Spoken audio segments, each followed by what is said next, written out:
अस्सलामु अलैकुम वरहमतुल्लाहि वबरकातुह। मोहतरम भाइयों, बुज़ुर्गों, दोस्तों, ये हमारा इस्लाह मुआशरा का 652वां सबक है। मोहतरम बुज़ुर्गों, अभी मैं सफ़र पर जो गया था, कल के सबक में मैंने कहा बहुत सारी चीज़ें सीखने के लिए मिली। दूसरी एक चीज़, मुझे ट्रेन से एक जगह से दूसरी जगह का सफ़र करना था। अब मैं यहाँ से लग्ज़री से जाता हूँ, फिर वहाँ पे एक जगह पे उतर कर वहाँ से मुझे फिर रेलवे स्टेशन जाकर ट्रेन से जाना पड़ता है। रेलवे स्टेशन पर जब मैं पहुँचा तो पता चला कि एक 5-10 मिनट में ट्रेन आने वाली है। अब मैं प्लेटफॉर्म के ऊपर खड़ा रहा, लेकिन जैसे ही वो पैसेंजर ट्रेन आई, उसमें इतना हुजूम, बस अल्लाह ही हिफाजत करे, लोग बाहर तक ऐसे लटके हुए हैं उसके अंदर। वहाँ पे एक पहचानत वाले मिल गए। मैंने कहा भाई, अब इतने रश में, इतने हुजूम में। उन्होंने कहा ये ट्रेन को जाने दो, आधे घंटे के बाद एक और पैसेंजर ट्रेन आएंगी, शायद उसके अंदर आपको कम भीड़ भाड़ मिलेगी, बेहतर होगा कि आप इसको जाने दें और उसके अंदर सफ़र करें। वो हाफिज़ साहब मेरे साथी ही है, हम लोग एक ज़माने में साथ में पढ़ा करते थे। मैंने बोला यार हाफिज़ साहब, ये हुजूम क्यों है इस ट्रेन के अंदर, इतना रश, इतनी भीड़ भाड़ किसके लिए है? बोले आपको पता नहीं है, अभी लगन सराई चल रही है, यानी शादियों का सीज़न है, शादियों का मौसम है। उसकी वजह से ट्रेनों के अंदर इतनी भीड़ भाड़ है कि आप पैर भी नहीं रख सकते।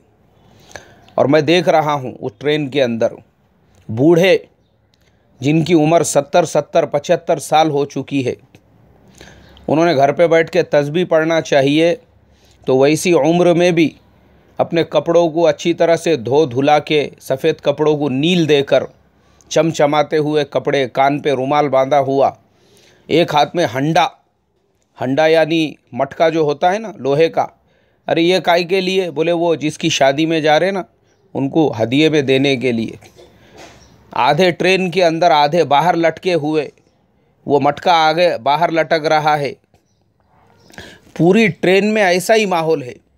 लोग शादियों के लिए जा रहे हैं, हर एक के पास में कुछ ना कुछ लेने देने के लिए, और अल्लाह हिफाजत फरमाए कि उसमें आप पैर भी नहीं रख सकते। चलो खैर, वो ट्रेन चली गई। उसके बाद हमको लगा कि भाई अभी आधे घंटे के बाद जो दूसरी ट्रेन आने वाली है, उसमें इंशाल्लाह इत्मीनान और सुकून के साथ में बैठकर सफ़र कर सकेंगे, या नहीं बैठकर तो कम से कम खड़े रहने की गुंजाइश होंगी। लेकिन मोहतरम बुज़ुर्गों, आधे घंटे के बाद जब दूसरी ट्रेन आई, अल्लाह हिफाजत फरमाए, पहली ट्रेन से ज़्यादा उसमें हुजूम। सेम वही कंडीशन, किसी के हाथ में मटका है तो किसी के हाथ में मिक्सर का डब्बा है, किसी के हाथ में भगोना है, किसी के हाथ में चमचा है, किसी के सर के ऊपर रेफ्रिजरेटर रखा हुआ है, तो किसी ने गोद में वॉशिंग मशीन ली हुई है। अरे भाई, ये हुजूम काहे के लिए है? नहीं, बोले ये सब शादियों का हुजूम है, और शादियों में देने वालों के लिए। अल्लाह हिफाजत फरमाए।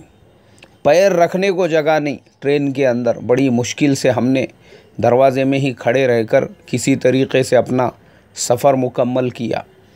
मगर मैं सोचने पे मजबूर हुआ, ए अल्लाह, यानी जिस निकाह को तूने कुरान पाक के अंदर एक मर्द और एक औरत के जोड़े का नाम दिया, दोनों के बीच में प्यार मोहब्बत के लिए, आपस में तक़वा पैदा करने के लिए, और तेरे प्यारे हबीब सल्लल्लाहु अलैहि वसल्लम ने अपनी ज़िंदगी में जो निकाह फरमाए, वो इतनी सादगी के साथ, न उन निकाहों में इस तरह से बारात का सिस्टम था, न लोगों को तकलीफ़ें दी जाती थी, न लोगों को परेशान किया जाता था। आए अल्लाह के, आज के ज़माने का मुसलमान जो ज़लील व ख़ार है, आज के ज़माने का मुसलमान जो रुसवा है, आज के ज़माने का मुसलमान जो सूद के, ब्याज के चक्करों में पड़ा हुआ है, आज के ज़माने का मुसलमान लाखों रुपये कमाकर फिर भी इसके घर में जो खैर व बरकत नहीं है और इसके मुंह पे फटकार है, वो इसी वजह से कि उसने तेरे प्यारे हबीब सल्लल्लाहु अलैहि वसल्लम के सुन्नतों का जनाजा निकाल कर निकाह को अपने लिए पोजीशन की, बड़ेपन की, घमंड की, अकड़ की चीज़ बना दिया। और अफसोस इस बात का है, अगर आपको किसी ने निकाह में आने की दावत दिया और मान लो अगर आप नहीं गए, अल्लाह हिफाजत फरमाए, सालों तक नाराज़गियाँ, सालों तक, क्योंकि हम नाम के मुसलमान बाकी रह गए, हरकतें हमारी बरहमनों से भी बदतर और यहूद व नसारा से भी नीच और गिरी हुई हो चुकी है। इसीलिए पूरे मुल्क में अल्लाह ने जलीलो खार किया। एक साहब ने मुझे आज से 15-17 साल पहले निकाह में दावत दिए होंगे। अब मैं इमाम आदमी हूँ, मेरे पीछे मस्जिद की ज़िम्मेदारी, मकतब की ज़िम्मेदारी, दावत व तबलीग की ज़िम्मेदारियाँ, मस्जिद में जमात वगैरह आई तो उनको संभालने की ज़िम्मेदारी। और वो ज़माना तो ऐसा हुआ करता था, मुझे लगता कंटिन्यू 3 से 4 साल मेरे ऐसे गुजरे जिसमें मैंने एक मर्तबा भी अपने महीने के 3 दिन का नागा नहीं किया। 5 काम का मैं इतना एहतमाम करता था, उस ज़माने की मैं बात बता रहा हूँ। उन्होंने दावत दी, मैंने कहा भाई मैं इंशाल्लाह कोशिश करूँगा, लेकिन हत्तल इम्कान मुझे ये लगता है मैं नहीं पहुँच सकूँगा। नहीं, आना ही पड़ेगा। अरे भाई हम नहीं आएंगे तो क्या तेरा निकाह नहीं होगा? अरे निकाह तो होगा ना, दूसरे हैं ना बहुत सारे, पूरे गांव को तो लेके जा रहा तू, एक आदमी नहीं आया तो क्या नुकसान है उसमें? मगर मोहतरम बुजुर्गों, हम चूंकि मैं बोल रहा हूँ ना, बदतर हो चुके हैं, बमनों से बदतर। नहीं हुआ मेरा जाना। आज उसकी शादी होके उसकी बच्ची की उम्र हो गई भी है शादी की, बच्चे पैदा हो गए बाद में, वो आज भी मेरे से नाराज़ है। आज भी मैं उसको कभी कहीं मिलूं तो वो वही नाराज़गी को लेकर बैठ जाता है, शादी में नहीं आए थे। मतलब ये खुद बुढ़ा हो गया, अब इसके बच्चों की उम्रें हो गई शादी की। क्यों? मैं बोल रहा हूँ ना, हम लोग, इस्लाम हमारा सिर्फ 4 रकात वाली नमाज तक, अब रमज़ान का महीना आएगा उस टाइम पे इस्लाम का हमारे धूम धड़ाका और धिंगाना देखना बस। और शादी के मंडपों में और शादी के मुआमलात में हम पक्के बरहमन बन जाते हैं, बरहमन। आज तक वो नाराज़ है सिर्फ इसलिए कि उसकी आज से 15-17 साल पहले शादी हुई थी और मैं उसके निकाह में नहीं पहुंचा। अल्लाह हिफाजत फरमाए। इसके लिए लोग पूरे एहतमाम से हाथ में मटका लेकर, फ्रिज लेकर, वॉशिंग मशीन लेकर और मिक्सर लेकर और पता नहीं क्या क्या देने के लिए लटके हुए हैं। ट्रेन के अंदर चल रही है गाड़ी, धूप, पता चला कि 45 डिग्री सेल्सियस टेम्परेचर है। अल्लाह हिफाजत फरमाए। ऐसी चिलचिलाती धूप में अब वो ट्रेन सफ़र कर रही है। मोहतरम बुजुर्गों, मैं गौर करता रहा, बच्चे ट्रेन के अंदर बिल बिला रहे हैं, औरतें बुर्कों के अंदर, बच्चे रो रहे हैं। अब गर्मी ऐसी शिद्दत की हो रही है, बाहर से लू चल रही है, लेकिन उसके बावजूद जाना है, शादी के अंदर जाना है। ऐसी ऐसी बूढ़ियाँ मैंने देखा जो 99% कब्र में जा चुकी थी, अब खाली 1% उनका कब्र से बाहर था बस। मगर पता चला कि अभी भी बूढ़ी को अरमान है, अभी भी अरमान इसकी शादी में जाने का, उसके मंगनी में जाने का, उसके मंडप में पहुंचने का, उसकी विदाई देखने का, इसको विदाई देखने का चाहे अभी। अल्लाह हिफाजत फरमाए। ये बूढ़ियाँ हैं हमारे ज़माने की, 80-80, 90-90 साल उम्र हो गई। अरे कब्र में आपकी विदाई होने वाली है, नहीं इसको कब्र के विदाई की फ़िक्र नहीं है, इसको पूरे मोहल्ले के विदाई की फ़िक्र है। अरे वो शमशू के पोतरी का क्या हुआ रे? बोले उसका भी जमाना, हाँ मेरे को बहुत अरमान है उसके शादी में शिरकत करने की। अरे वो रफीक के नवासी का क्या हुआ? जम गया ना? हाँ मेरे को बहुत। अरे तेरे को अरमान है, कब्र के फरिश्तों की अरमान करो, मौत की फिक्र करो नहीं, इसको पूरे मोहल्ले की अरमान। इसके पोतरी का जमा क्या, उसके नवासी का जमा क्या, इसका रिश्ता हो गया क्या, उसका नहीं हुआ क्या? अल्लाह हिफाजत फरमाए। मोहतरम बुजुर्गों, ये है हमारी बरहमनियत। और पूरे एहतमाम से गाड़ी में जगह करना पड़ती है, ऐसे बूढ़ियों के लिए भी। आप टाटा 407 में जा रहे, उसमें जगह करना पड़ती है, जगह रखो जगह रखो। ट्रेन में जगह, जगह रखो जगह रखो। किसके लिए जगह रखने का? नहीं, वो मेरे अब्बा के दादी के वास्ते। अच्छा, तेरे दादी के वास्ते? नहीं नहीं भाई, अभी मेरे अब्बा के दादी जिंदा है, उनके वास्ते जगह रखने का। बोले क्यों? उनको बिठाना था यार घर पे तस्बीह दे के। अरे क्या रिका में बातें कर रहे? बोले पूरे गांव सिर पे उठा देते थे वो, क्योंकि असल में तो उनको अरमान थी ये शादी की, अरमान। अल्लाह हिफाजत फरमाए। ये है मुसलमान आज के, ये हमारे जिल्लत, हमारे खारी और हमारे बर्बादी की वजह। यहूदो नसारा के तरीक़े पे शादियाँ, ब्राह्मणों के तरीक़े पे शादियाँ, ट्रेनों में जगह नहीं, चिलचिलाती धूप 45 डिग्री की, तो भी शादियों में शिरकत करना है। और सबसे बड़े बेवकूफ़, लोगों को तकलीफ़ देने वाले, ज़बरदस्ती का अपना बुलाने वाले, हुजूम खड़े करने वाले, इनको सादे सिंपल निकाह करना नहीं होते इतने गर्मी में भी। फिर चलती ट्रेन में मैंने देखा, कोई बस्ती नहीं है वहाँ पे, खेत है, पूरा खेत, वीरान जंगल है। और अचानक मैं देख रहा हूँ कि वो खेत में एक जगह पे शादी का फंक्शन चल रहा है।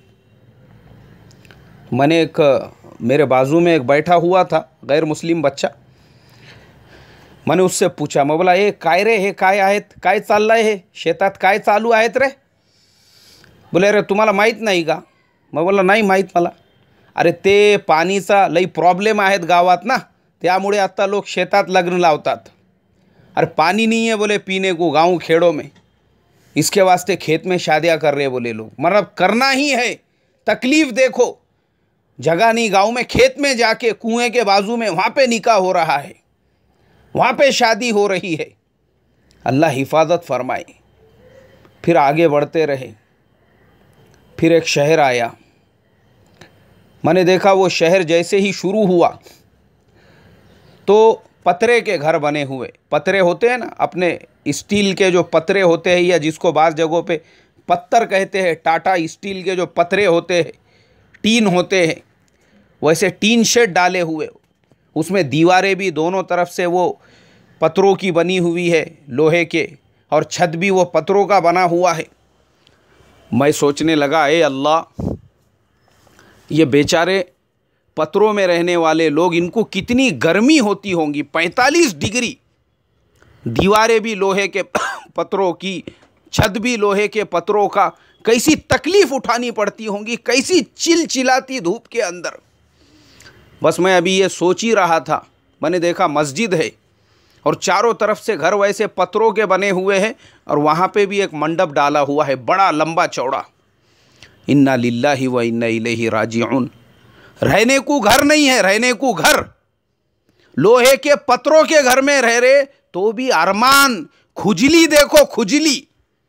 वहाँ पे भी एक 10-12 हज़ार का वहाँ पे उन्होंने मंडप डाला हुआ है, धूम धड़ाका धिंगाना चालू है. बाजू में मस्जिद है तो मैं समझ गया हमारे मियाँ भाई की ही शादी होंगी बोल के. ये अकल का अंधापन नहीं है तो क्या है, मुझे बताओ मोहतरम बुजुर्गों. अरे भाई, आप जो पैसा शादी में बर्बाद कर रहे हो, वही पैसों में अरे आप अच्छा मकान बनाओ. ये पत्थरों के मकान में चारों तरफ से पत्थर, ऊपर से पत्थर, यानी कितनी गर्मी होती होंगी, मगर फिर भी खुजली लोगों को बताने का है कि हम बहुत पैसे वाले हैं इसलिए हम शादी में उड़ा रहे. यानी वो शादी के पैसों में अच्छा मकान बनाने को तैयार नहीं, मगर लोगों को दिखाना ज़रूरी है. अल्लाह हिफाजत फरमाए. एक जगह नहीं, वो स्टेशन आने तक 3-4 जगह देखा मैंने मुसलमानों की शादियां, रहने को घर नहीं, झोपड़ों में रह रहे, मगर सामने बड़े बड़े मंडप लगे हुए, धिंगाना चालू है वहाँ पे शादी का. उसके बाद मैं एक शहर में पहुँचा. हमारे एक अजीज़ दोस्त, वो एक पार्टी के पूरे शहर के ज़िले के अध्यक्ष है, और उसके अलावा एरिया के नगर सेवक, कॉरपोरेटर, उनके ऑफिस में बैठा मैं उनके साथ में. तो 2 पुलिस वाले आए वहाँ पे. हमारे वो दोस्त ने पूछे, अरे भाई कहाँ से आ रहे? बोले वो पीछे तुम्हारे शादी का जो रज जगह रहता ना, उसमें गाने बजाने पे से कुछ लड़ाई झगड़े हो गए. अच्छा कौन लोग थे? कौन रहेंगे? बोले तुम्हारे च लोग थे, मुसलमान लोग। गाने बजाने पे से एक ने बोला ये बजा, तो दूसरे ने बोला नहीं ये नहीं बजाने का, दूसरा बजा। बोले वो बजाने वाला कन्फ्यूज़न का शिकार, दोनों लड़ रहे झगड़ रहे। मैंने जो बोला वो बजाने का, ये बोलता मैंने जो बोला। मारा मारी उसमें ऐसा तोड़ फोड़, शादी तो रह गई एक तरफ, उससे पहले ही दोनों तरफ के 8-10 को उठा के लेके चले गए। क्यों? अल्लाह के नबी के सुन्नतों का खुलेआम जनाजा निकाल कर यहूदो नसारा और ब्राह्मणों के तरीक़ों को ज़िंदा करेंगे ना, तो रुसवाइयाँ और ज़िल्लतें उसके अलावा कुछ भी नहीं है। समझना है तो समझ लो, कामयाबी सिर्फ़ और सिर्फ सादगी और सुन्नत तरीक़े में है। अल्लाह मुझे आपको बस समझ अता फरमा दे। अस्सलामु अलैकुम।